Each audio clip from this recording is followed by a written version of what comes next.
is poised to become a multi-billion-dollar industry. Inspection, environmental monitoring, photography and film, and journalism, these are some of the potential applications for commercial drones, and their enablers are the capabilities being developed at research facilities around the world.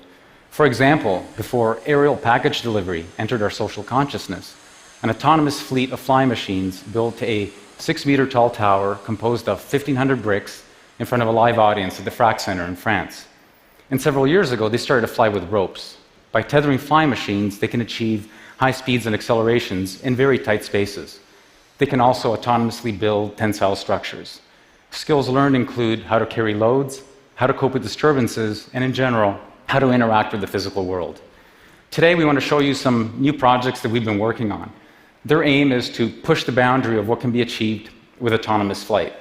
Now, for a system to function autonomously, it must collectively know the location of its mobile objects in space.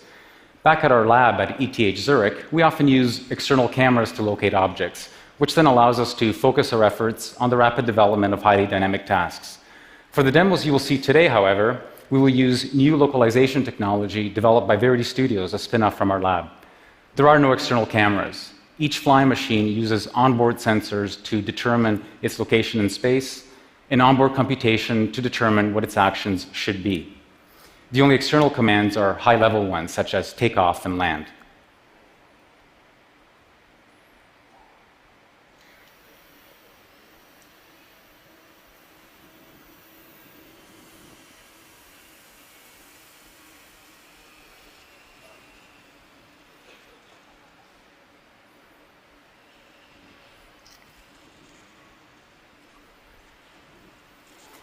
This is a so-called tail sitter. It's an aircraft that tries to have its cake and eat it. Like other fixed-wing aircraft, it is efficient in forward flight, much more so than helicopters and variations thereof. Unlike most other fixed-wing aircraft, however, it is capable of hovering, which has huge advantages for takeoff, landing, and general versatility. There is no free lunch, unfortunately. One of the limitations with tail sitters is that they're susceptible to disturbances, such as wind gusts.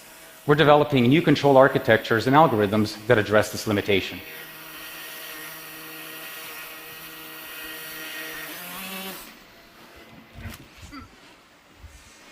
The idea is for the aircraft to recover no matter what state it finds itself in.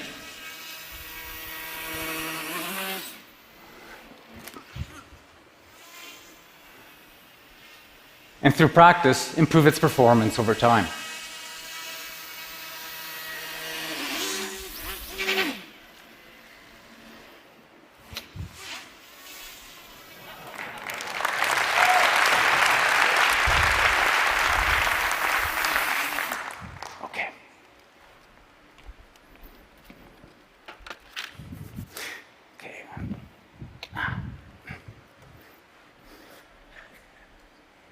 When doing research, we often ask ourselves fundamental, abstract questions that try to get at the heart of a matter.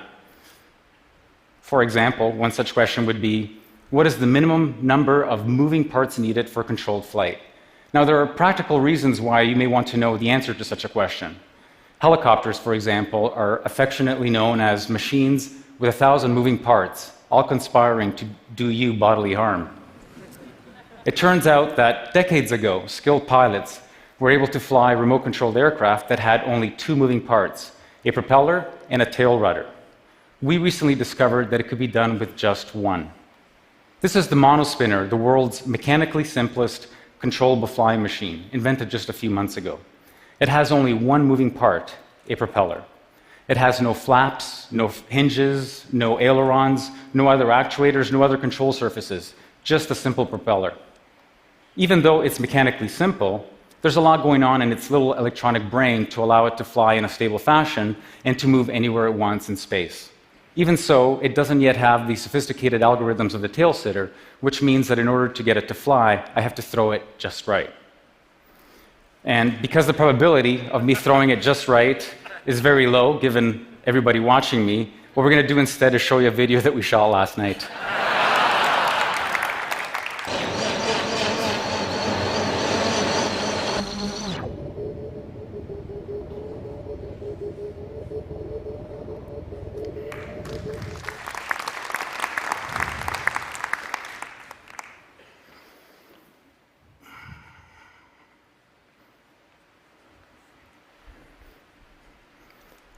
If the monospinner is an exercise in frugality, this machine here, the omnicopter with its 8 propellers, is an exercise in excess. What can you do with all this surplus? The thing to notice is that it is highly symmetric. As a result, it is ambivalent to orientation. This gives it an extraordinary capability. It can move anywhere it wants in space, irrespective of where it is facing and even of how it is rotating. It has its own complexities, mainly having to do with the interacting flows from its 8 propellers. Some of this can be modeled, while the rest can be learned on the fly. Let's take a look.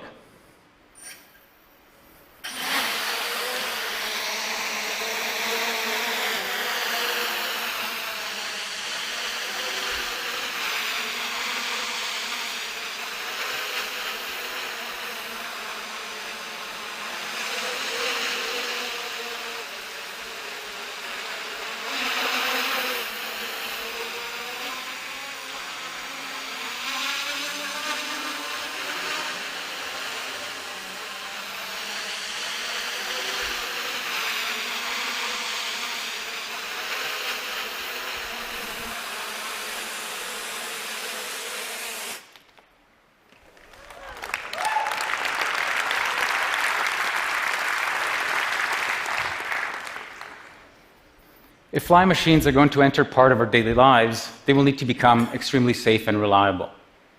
This machine over here is actually 2 separate 2-propeller flying machines. This one wants to spin clockwise, this other one wants to spin counterclockwise. When you put them together, they behave like one high-performance quadricopter.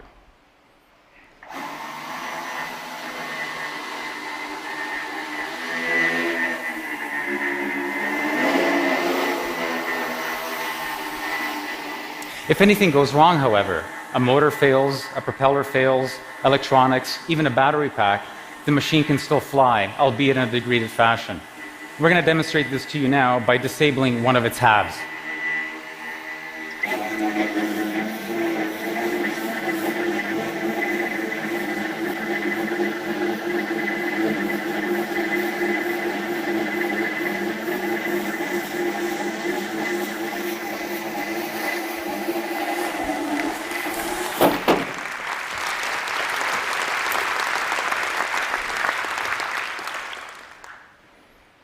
This last demonstration is an exploration of synthetic swarms. The large number of autonomous, coordinated entities offers a new palette for aesthetic expression.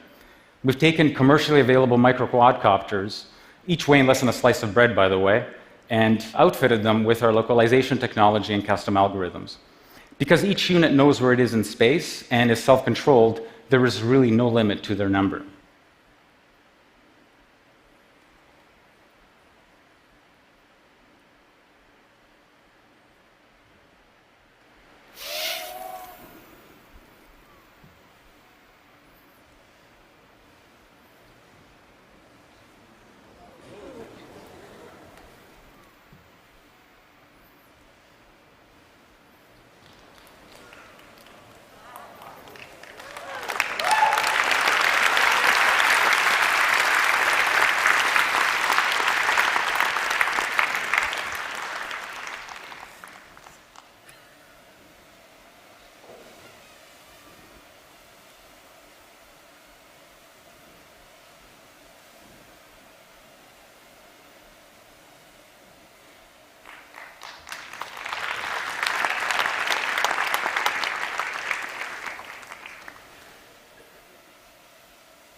Hopefully, these demonstrations will motivate you to dream up new revolutionary roles for flying machines.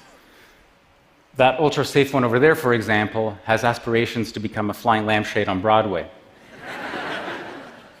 The reality is that it is difficult to predict the impact of nascent technology. And for folks like us, the real reward is the journey and the act of creation. It's a continual reminder of how wonderful and magical the universe we live in is, that it allows creative, clever creatures to sculpt it in such spectacular ways. The fact that this technology has such huge commercial and economic potential is just icing